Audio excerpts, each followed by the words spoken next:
guys, welcome to the garage.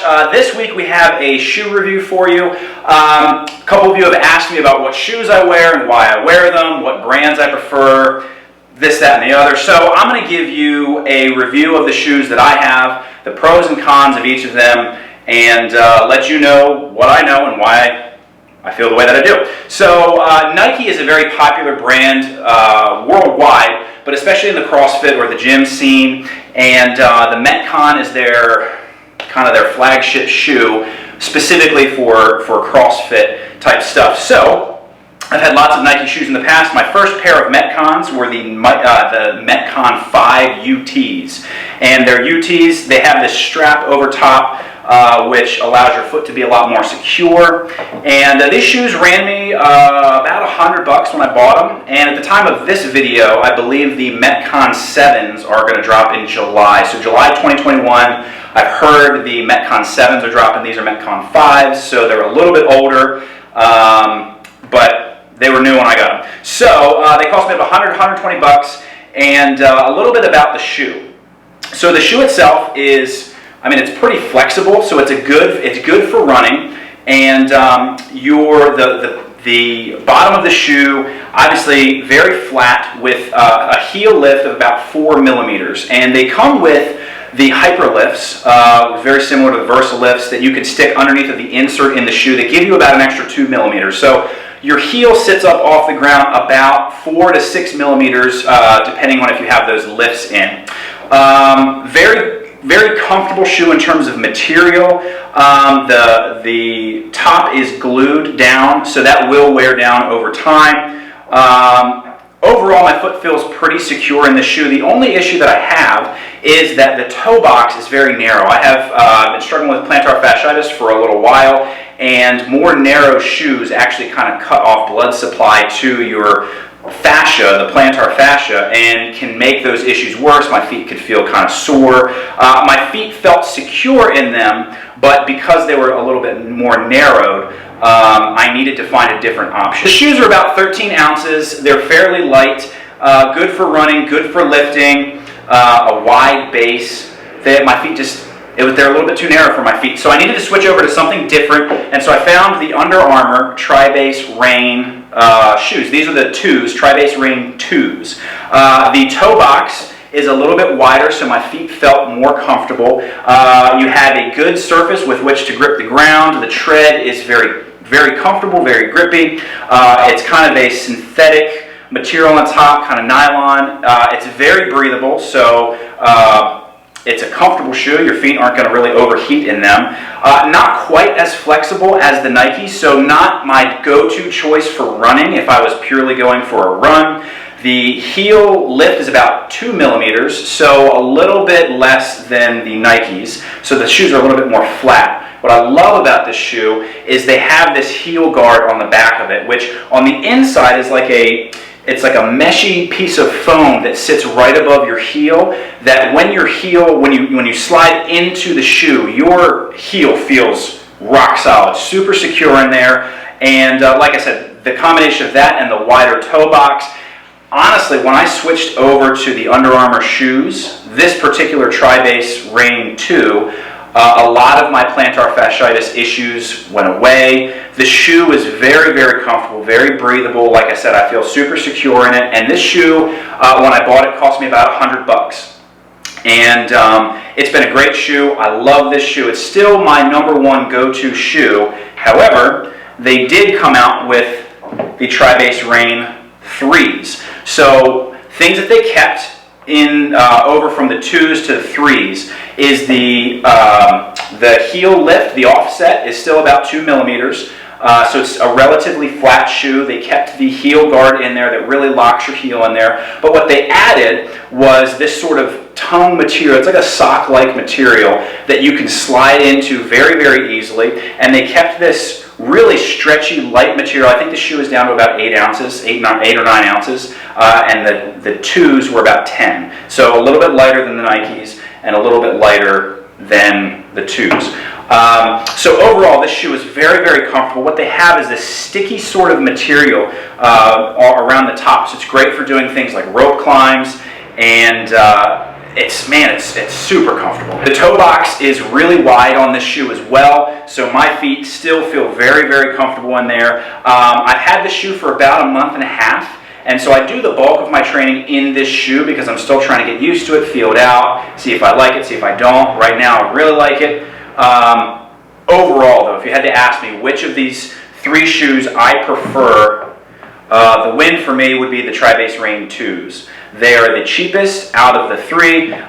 New, these Tri-Base Rain 3s will run you about 120 bucks. So they're the cheapest right now. They're a little bit older, and man, they're just a rock solid shoe. They've lasted me a very, very, very long time.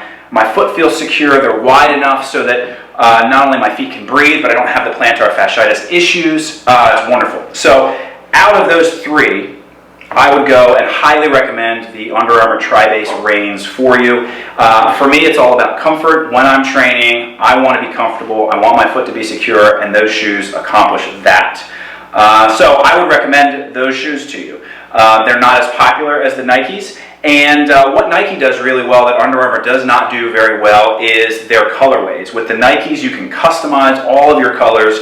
There's a huge variety of colorways that you can get. With the Under Armours, you're a little bit more limited. They're a very functional, practical shoe. They're not very flashy at all, which is a little bit of a bummer. They could do better in that. Oh, and then the Tri-Base Rain 3s. My one big gripe with them is look at how long those laces are. It's utterly ridiculous. You have to like double knot your shoes just to keep from like almost stepping on your laces. So it's a little bit distracting. So if there's one thing I would change, that would be that. All right, so these are kind of our Metcon functional training shoes, good everyday gym shoes. I did powerlifting for a little while, and these are a pair of powerlifting shoes that I've had for years. These are the Adidas Performance Powerlift 2s. They came out in 2013, so they're a little older. They have an offset of about 15 millimeters, so significantly more than your conditioning shoes, your kind of cross-training shoes, your CrossFit shoes, because they're made for people who powerlift. Now, with powerlifters, you're not doing the Olympic lift, so the heel lift does not have to be as high. But man, this is a heavier shoe, and it's meant to be because you're not running around, you're not jumping around. Wider toe box, which is great. It's a synthetic leather material. It has lasted me years. Like I said, it's a very durable shoe. Still feels super, super comfortable. Your foot fits in there great.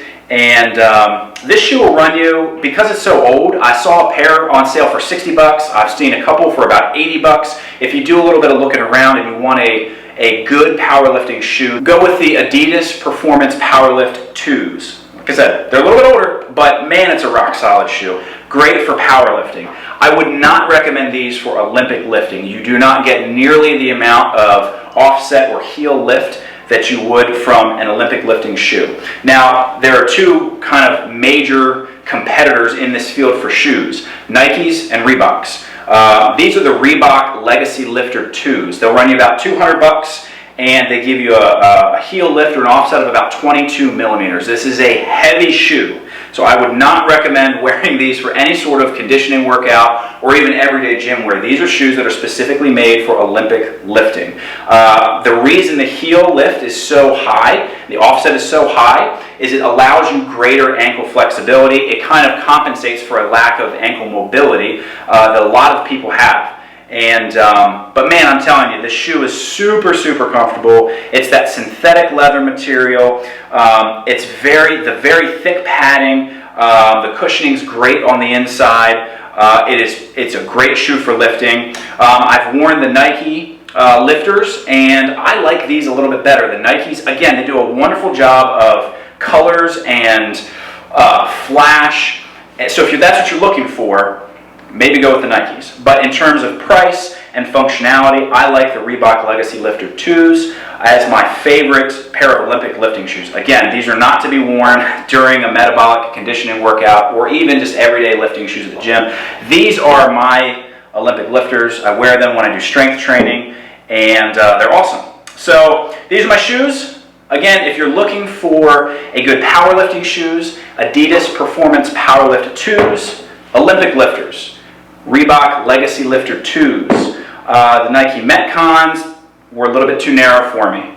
Pretty expensive. A cheaper, better option are the Under Armour Tri-Base Rain 2s and 3s. My overall winner, though, highly recommend to anyone the Tri-Base Rain 2s. These are all my shoes. I have one more pair, though. And this is a brand that I would recommend to anyone. Gets a lot of hate, and it's a lot of controversy surrounding this shoe. It's a shoe that is multifunctional, super comfortable, very breathable. I give you the Croc. Look at this shoe. Just full of patriotism.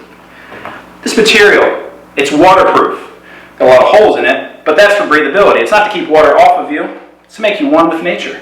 Check this out. You can go from comfort mode, slip your feet in, super comfy. 4-wheel drive, sport mode, workout mode. Man, this shoe does it all. I've trained in these shoes. As a matter of fact, our next video will be me training in these shoes. Super comfortable, last you a super long time. They get a lot of hate, but the way I look at it is, if you have a lot of haters, you're probably doing something right. So, if you want an everyday pair of shoes, get you some Crocs. Thanks for checking out our video, guys. I hope all of this was super helpful. If you're looking for a new pair of shoes, this is what I think. I hope this helps. Obviously, you are free to make up your own mind as to what you like. If you have other brands of shoes that you would like me to review or talk about, let me know. I'd be happy to do that. But these are my favorites. This is what I love. Guys, thanks so much for checking the video out. Like this video so that it gets out to lots of other people. Subscribe to our channel if you have not. We're so close to the 100 subscriber mark. We're growing slowly but surely, but every subscriber helps us to move on and to keep growing this channel. Thank you guys so much. We'll see you next time.